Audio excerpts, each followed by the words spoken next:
শেষ হলো। শেষ করে কীর্তনিয়া চলে গেল। এইবারে কীর্তনিয়া যখন চলে গেল বাবা, ভক্তরা চলে গেল।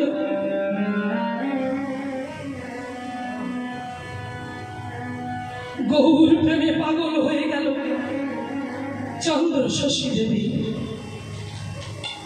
স্বামীর বিরহটা চলে গেল, এবারে গৌর বিরহ।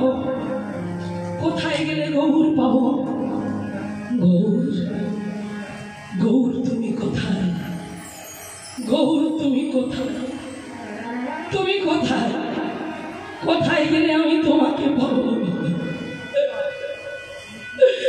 গৌর তুমি কোথায়?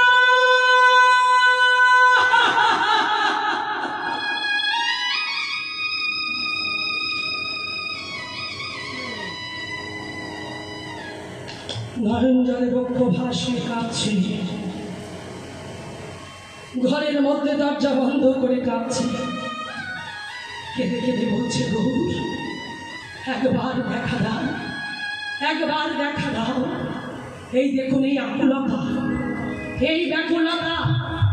প্রকৃত যারা কীর্তন শুনবে, কীর্তন শুনে যদি কারো প্রকৃত গৌর রোগ যাদের অন্তরে আসবে, গৌর প্রেমে যারা পাগল হবে, কৃষ্ণ প্রেমে যারা পাগল হবে, তারাই হলো প্রকৃত ভক্ত।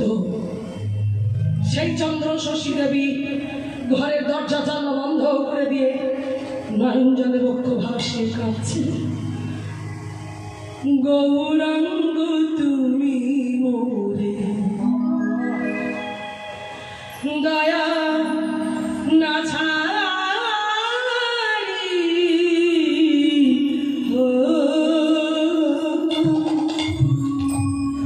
গৌরাঙ্গ তুমি। আপনারাও মনে মনে বলুন দয়া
নয়ন জলে বক্ষ যুগল ভেসে যাচ্ছে।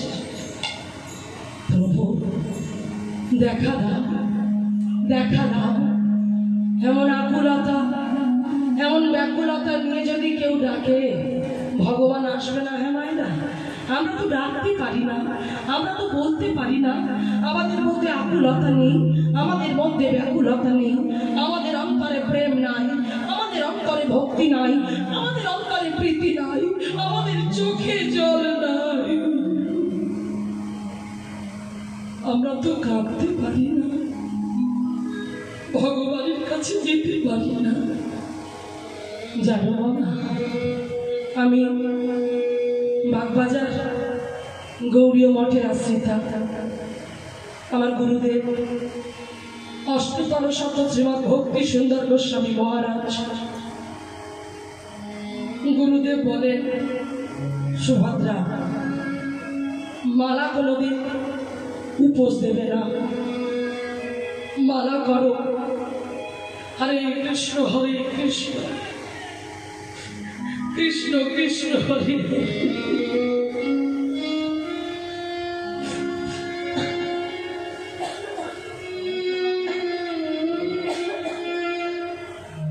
হরে রাম হরে রাম রাম রাম।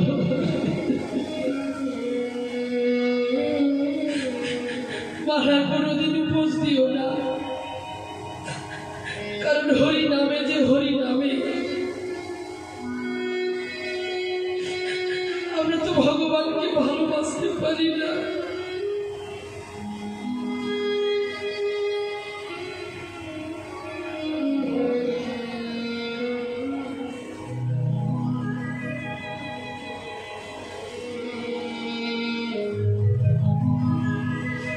আমাদের মধ্যে ভাব নেই,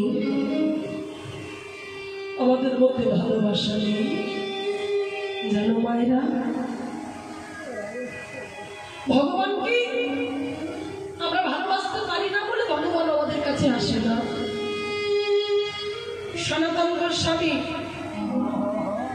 বৃন্দাবনে এক বৃক্ষতলায় তার মদন গোপালের সেবা দিত আর ভজন করত।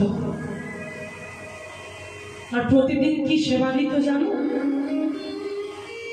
শুকনো রুটি আর লবণহীন শাক ভাজা। প্রতিদিন এই শুকনো রুটি আর লবণহীন শাক ভাজা দেয়। থাকতে পারল না মদন গোপাল।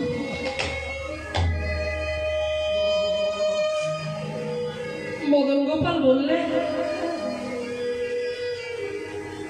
সনাতন তুমি তো প্রতিদিন আমাকে শুকনো রুটি আর লবণহীন শাক ভাজা দাও, ভগবান বলছে আজকে যখন আমায় সেবা দেবে, শুকনো রুটিটা যেমন দিচ্ছ দাও, তবে শাক ভাজাতে একটু লবণ দিও। এই কথাটা বলেছে মদন গোপাল। যখন সনাতনকে বললে যে একটু লবণ দিও শাক ভাজায়, তখন সনাতন বলছে, দেখো ভগবান, দেখো মদন গোপাল, তোমার জন্য আমি লোকের বাড়িতে গিয়ে লবণ ভিক্ষা করে এনে তোমাকে ওই শাকে মাখিয়ে দিয়ে দিতে পারবো না। আমি কাঙাল, আমি ভিখারি, আমার টাকার জায়গা নেই, আমার মাথা গোজার টাই নেই, গাছতলায় আমার জায়গা, তাই আমি তোমাকে ভালো মন্দ খেতে দিতে পারবো না গো। তোমার যদি ভালো মন্দ খাবার ইচ্ছা হয়, তবে তুমি আমার মতো কাঙালের ঘরে কেন? তুমি চলে যাও, তুমি চলে যাও। আমি তোমাকে ভালো করে রাখতে পারি না, সেবা দিতে পারি না, তুমি চলে যাও, তুমি চলে যাও। ভগবান থাকতে পারল না, ছুটে এসে সনাতনকে জড়িয়ে ধরে বলল, সনাতন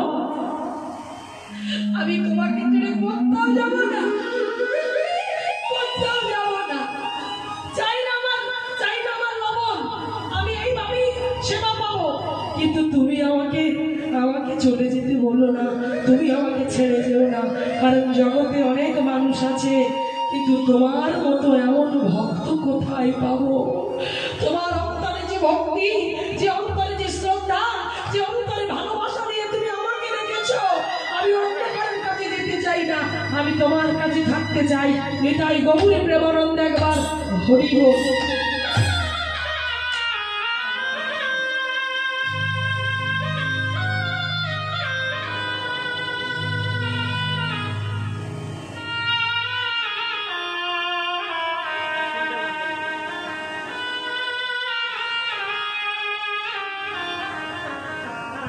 মায়েরা, আমরা তো তাকে আপন করতেই পারলাম না, নিজের করতেই পারলাম না। আমরা ভালোবাসলে সে ঠিক আমাদের কাছে থাকতো, কারণ আমরা বলি এক আর করি এক। হ্যাঁ, কারণ সে আমাদের নয়নে নয়নে জড়িয়ে আছে, আমাদের মধ্যে আছে, কিন্তু আমরা তাকে দেখতে পাই না। সে আমাদের হৃদয়ে জড়িয়ে আছে, আমরা তাকে দেখতে পাই না। তাই আজকে বিশ্বকবি রবীন্দ্রনাথ ঠাকুর জগৎকে শিক্ষা দিয়ে গেল, বলে গেল তোমরা তাকে দেখতে পাও না, সে সবার মাঝখানে আছে, সবার নয়নে নয়নে জড়িয়ে আছে। নয়ন তোমারে পায় না দেখিতে, তুমি রয়েছ নয়নে নয়নে। নয়ন তোমারে পায় না দেখিতে,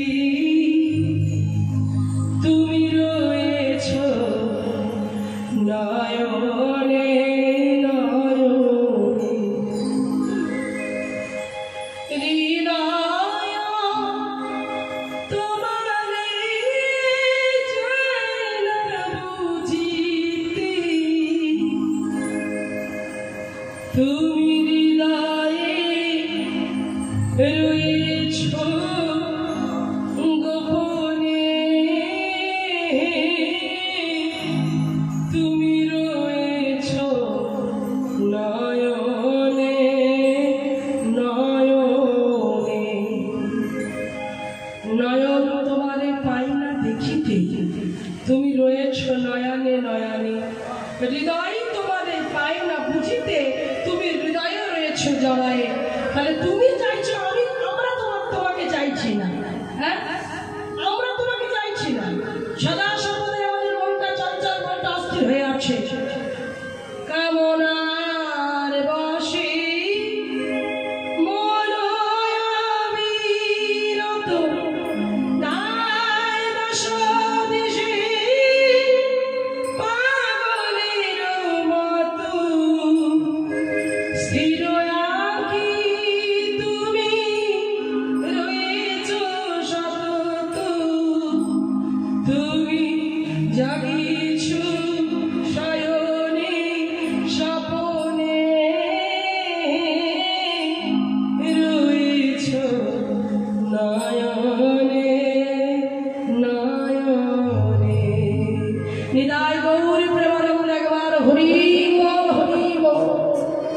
রাধে। তাহলে কামনার বশে মনে অবিরত, ভাইয়ের বশে দিক পাগলের মতো। কামনা বাসনায় মনটাই আমার অবিরত পাগল হয়ে আছে, ছুটছে, তাই আমরা রাখতে পারছি না। এদিকে চন্দ্রশশী দেবী সেই ভগবানকে ধরার জন্য পাগল হলো। ভগবান বলছে তুমি আমায় চাইলে আমি তোমায় চাই, তুমি আমাকে ভালোবাসো আমি তোমাকে ভালোবাসবো। হরিবল হরিবল। আর তুমি ঘুমালে আমিও ঘুমাবো, তোমাদের হাই উঠলে আমার হাই উঠবে। তাই ঘুমালে হবে না। তার আমার নূতন কীর্তনিয়ার বদল দেখবেন, আমাকে সহ্য করতে হবে না।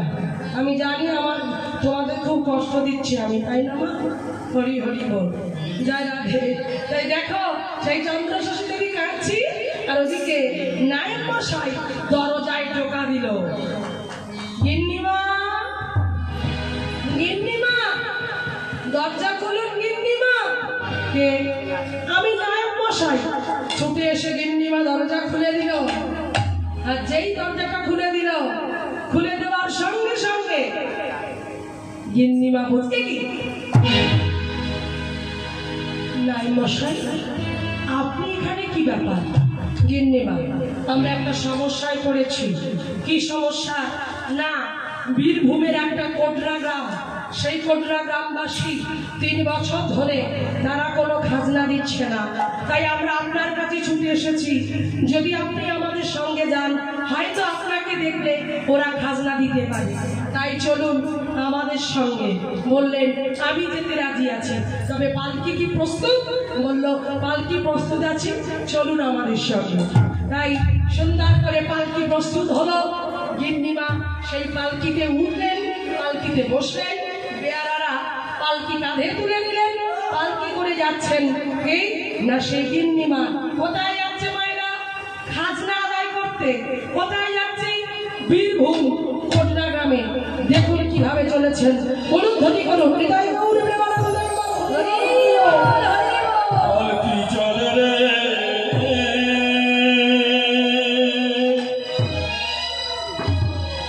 পালকি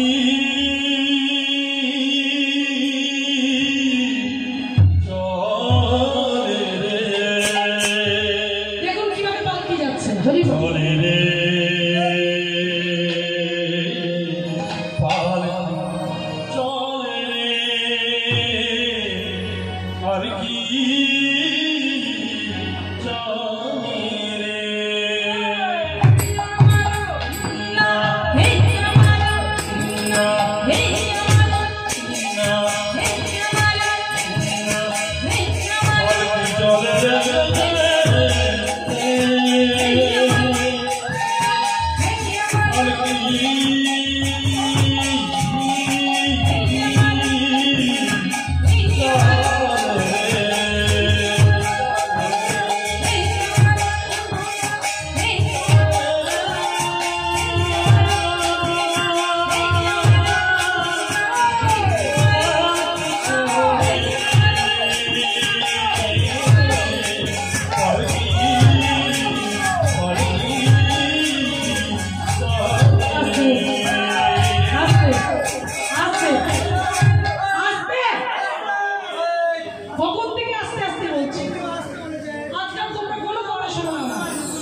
এই হুড়হুড়া করলে কি হয়? গায়ে শক্তি বাড়ে, আর কি হয়? আর দিনের জন্য সহযোগিতা করে। বেশ, তাই তো আমরা হুড়হুড়া বলছি। ও মাইডা, এই যে হুড়হুড়া করলে বলছে গায়ে শক্তি বাড়ে, পালকি নিয়ে যদি সাহায্য করে। গিন্নিমা বললেন তবে বেশ, এই কথা বললে যদি শক্তি বাড়ে, তবে আর একটা কথা বলো না বাবা। কি বলবো মা? বদল হলে বলো, শুধু আমরা নয় তোমরাও বলবে মায়েরা। একসঙ্গে বাবা বললে প্রত্যেকে শক্তি দ্বিগুণ হবে। বলো গৌরী বলো হুড়হুড়া, হুড়হুড়া রে হুড়হুড়া, গৌরী বলো হুড়হুড়া, হুড়হুড়া রে হুড়হুড়া, হুড়হুড়া রে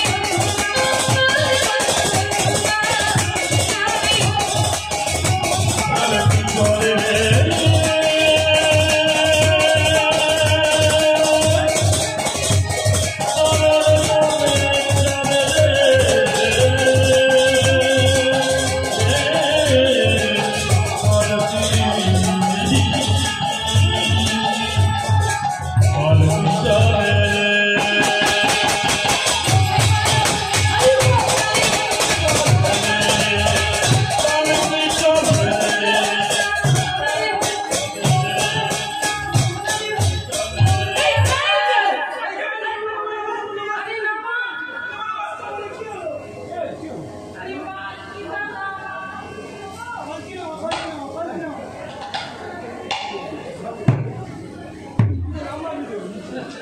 ও মায়েরা, তোমরা কীর্তন গাইতে দেবে না। এই যে কি হলো, কি ঘটনা ঘটলো? পালকি নামাতে বললো কেন? কারণ ওই যে জঙ্গলের পথ দিয়ে যাচ্ছিল না, ওই পথে বিপদ। কি বিপদ? পথের মাঝখানে বিশাল বড় একটা গর্ত খোলা,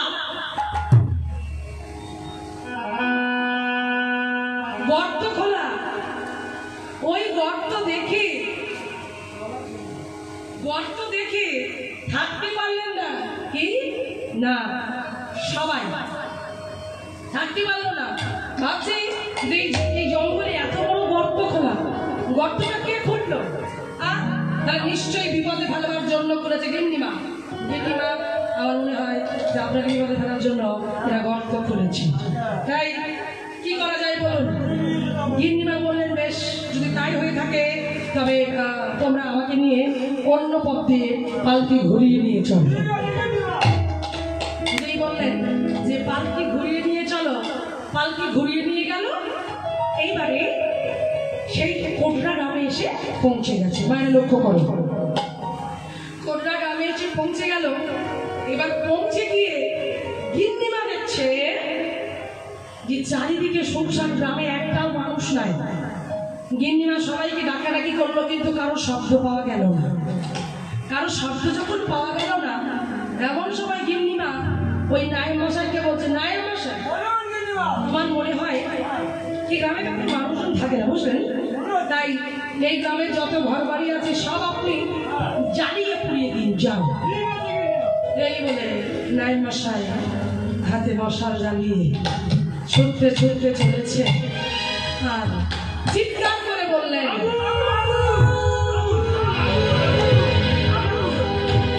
যখন আগুন আগুন আগুন চিৎকারের শব্দটা শুনলেন, ওই গ্রামে মোড়ল মশাই ছিলেন, যে মোড়ল মশাইয়ের বয়স প্রায় 70 বছর। সেই মোড়ল মশাই শুনতে পেয়ে লাঠি হাতে বেরিয়ে এলেন। সবাইরা বাবা, তখনকার দিনে গ্রামে গ্রামে মোড়ল থাকতো তো, হ্যাঁ? ওই এখন আর মোড়ল আছে? কেন নেই? আসলে এখন বাড়িতে তো সবাই মোড়ল। আর কেন কষ্ট করে মোড়ল রাখবে ভাই? আজকাল তো কেউ কথা ধারে না, কেউ কারো কথা বললে সহ্য হয় না। আমি সব তাই মোড়ল মশাই ওই ছিল ওই গ্রামে। তো সেই মোড়ল মশাই লাঠি ধরে এগিয়ে গেল। ওই যে আগুনের সব চিৎকার হলো, যেই বাইরে গেছে, বাইরে গিয়ে দেখছি একই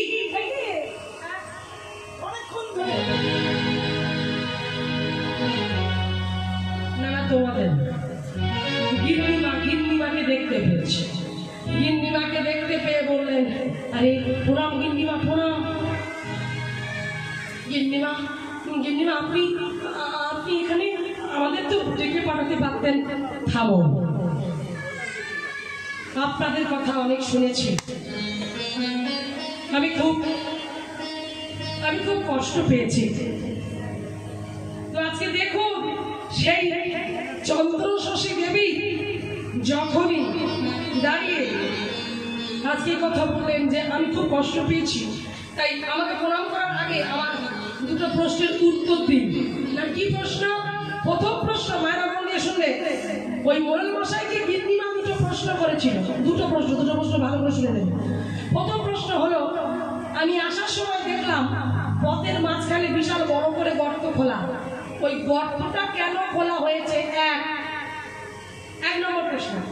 আর দ্বিতীয় নম্বর প্রশ্ন হলো যে 3 বছর ধরে আপনারা কোনো খাজনা দিচ্ছেন না, সেটা কেন? আমি জানতে চাই। তখন মোড়ল মশাই বললেন, বেশ মা, আপনি যখন শুনতে চাইছেন আমি আপনাকে বলবো কেন আমরা পথের মাঝখানে অত বড় করে গর্ত খোলা হয়েছিল, আর কেন আমরা 3 বছর খাজনা দিতে পারিনি। তাহলে প্রথম কারণটা আসুন আমরা শুনে নিই। তাহলে ভালো করে মন দিয়ে শুনবেন মায়েরা। মোড়ল মশাই গিন্নিমাকে বলছে, সেই দুটো প্রশ্নের উত্তর দিচ্ছেন। প্রথম প্রশ্ন শুনে নিই, দেখুন কি বলছে, আমরা সবাই শুনবো। একদিনকে গোয়ালা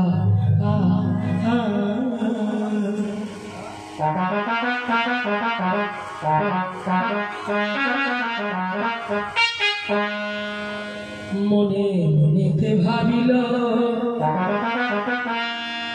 তারে গরু কোথায় পলায় যায়, সে যে ভাবিতে নারিল। মায়েরা মন দিয়ে শোনো, গোয়ালার গোয়াল ভর্তি গরু, একটা গরু ছিল, সব থেকে বেশি দুগ্ধ দিত, কিন্তু রাতের অন্ধকারে সেই গরুটা পালিয়ে যায়। রাতের অন্ধকারে গরুটা পালিয়ে যায়, কিন্তু সকাল হলে আবার গোয়াল ঘরে ফিরে আসে। বাবাইরা, আপনাদের এখানে গরু আছে তো? গরু আছে তো? আচ্ছা, গরু পালিয়ে গেলে এসে গিয়ে নিজের ইচ্ছায় আসে? ধরে নিয়ে আসতে হয়। কিন্তু এ এমন গরু, এর নিজের ইচ্ছায় যায়, আবার সকালবেলা নিজের ইচ্ছায় গোয়ালে ফিরে আসে। 1 সপ্তাহ ধরে গোয়ালার চোখে পড়ল যে আমার গরু রাত্রিবেলা থাকে না, চলে যায়, আবার সকালে গরু ফিরে আসে। এ গরু যায় কোথায় আমাকে জানতে হবে, আমাকে দেখতে হবে। হ্যাঁ, এই বলে কি করলেন? হ্যাঁ, সেই গরুকে ডাকবার লাগি গোয়ালে ছুটে গেল।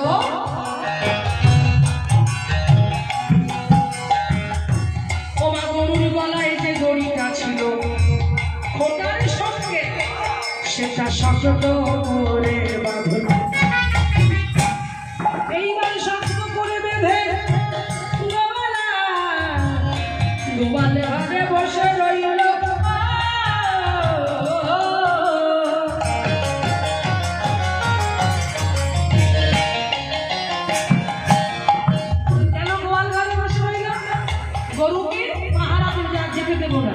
কিন্তু বাবা, একটা কথা জানবেন, এই জগতে যা কিছু হচ্ছে, যা কিছু হবে, যা কিছু ঘটবে, সব কি আমাদের ইচ্ছা হবে? ভগবানের কি ভাই? ভগবানের ইচ্ছা। ভগবান কার মাধ্যম দিয়ে কি করবে আমরা কি জেনে বসে আছি বাবা? আমরা তো জেনে বসে নাই। তাই গোয়ালা ভাবছে আমার গরুকে দেখবো, আর ভগবান যে ওদিকে সব ঠিক করে রেখেছে। গরু যদি গোয়ালে থাকবে, লীলা হবে কি করে? হ্যাঁ, কি হলো দেখো। ধীরে ধীরে নিদ্রা দেবী গোয়ালার চোখে নেমে এলো। সেই গোয়াল ঘরে তখন ঘুমিয়ে পড়ল। যে ঘুমিয়ে পড়ল,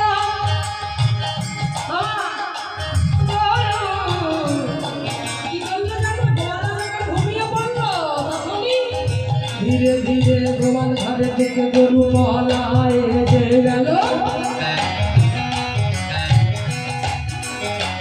কিছুক্ষণে বাদে গোয়ালার নিদ্রা ভঙ্গ হলো।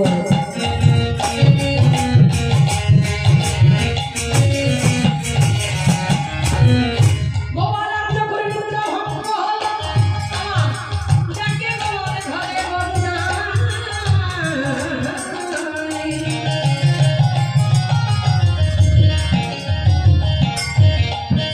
গরুকে ধরবার লাগি পাছু পাছু ভাই। চলিতে চলিতে গরু জঙ্গলে দেখল।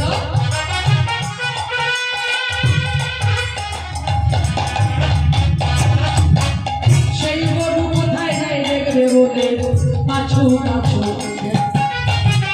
এইবারে গরু জঙ্গলে প্রবেশ করলো, গোয়ালা প্রবেশ করলো। আবার গোয়ালা প্রবেশ করে গোয়ালা দেখলো গাছের আড়ালে দাঁড়িয়ে রইল, আমি গিয়ে গেল না। দেখলো সম্মুখে মাটির একটা উঁচু ঢিপি, মাটির ঢিপি। সেই মাটির উঁচু ঢিপিটা দেখে গোয়ালা ভাবলো দেখি গরু কি করে। দেখলো তার গরু আর যায় না, ওই মাটির ঢিপির কাছে এমন ভাবে 4 পায়ে দাঁড়িয়ে রইল। বাবা, আশ্চর্য ঘটনা। কি দেখলো? দেখিতে দেখিতে দুর্ভোগ কারণ হইল। আবেগী গোয়ালে চমকৃত হইল। উলুধ্বনি উলুধ্বনি হইল।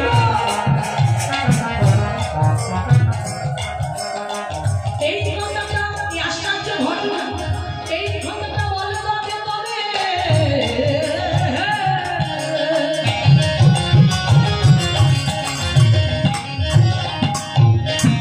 গ্রামে ছুটে গেল। গ্রামে গিয়ে গ্রামবাসীকে বলিতে লাগে, শোনো শোনো গ্রামবাসী, শোনো দিন আমার জঙ্গলেতে ঘটে গেল পূর্ব ভাটক তার ঘরে যারা আছে তোমরা সবাই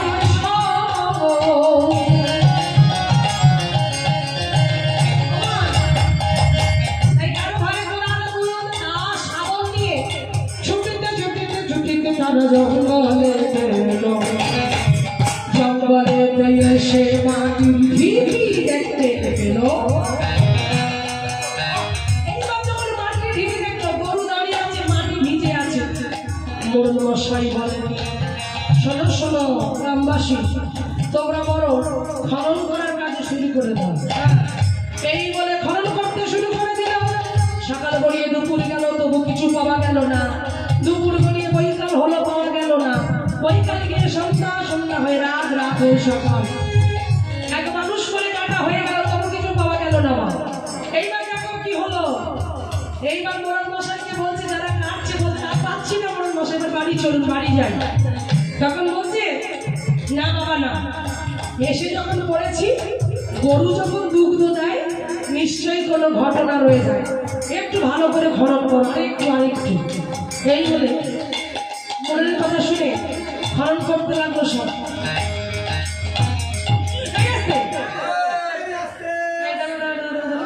এখানে করতিবি না এখানে আমার হাতে কি একটা ঠেকেছে দাঁড়া এবারে মাটি সরিয়ে দিল আর ওই মাটি সরিয়ে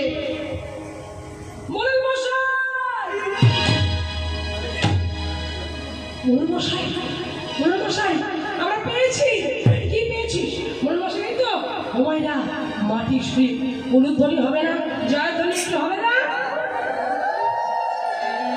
উদ্ধার হলো নিতাই গৌর উদ্ধার হলো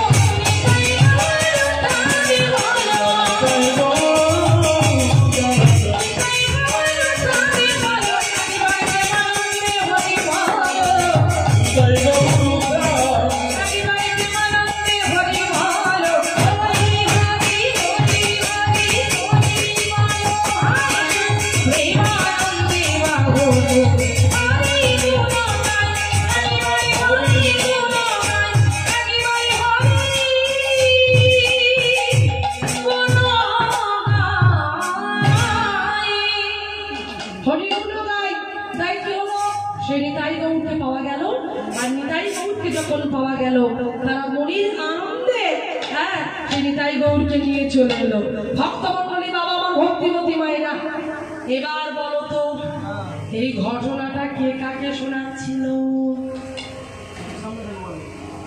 মাঝখান থেকে বলে দেখবো কেমন কীর্তন শুনছে এই ঘটনাটা কে কাকে শোনাচ্ছিল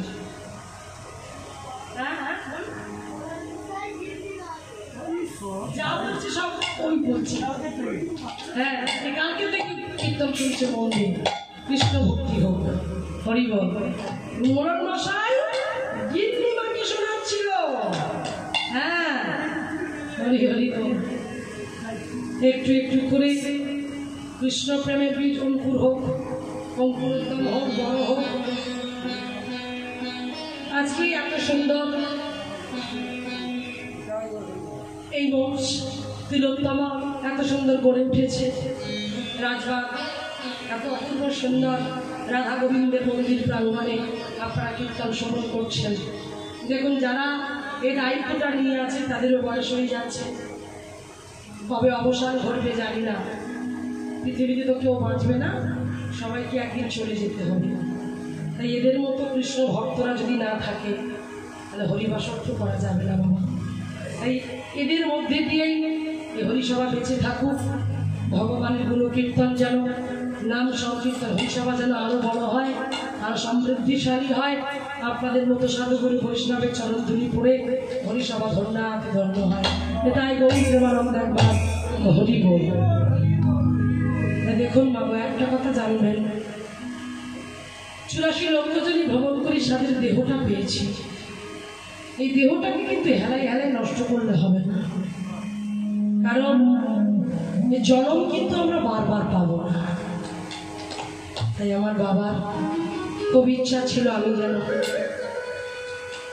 এই গানটা গাই বলছে মা তুই গানটা গাইবি, আমার বড় প্রিয় গান রে।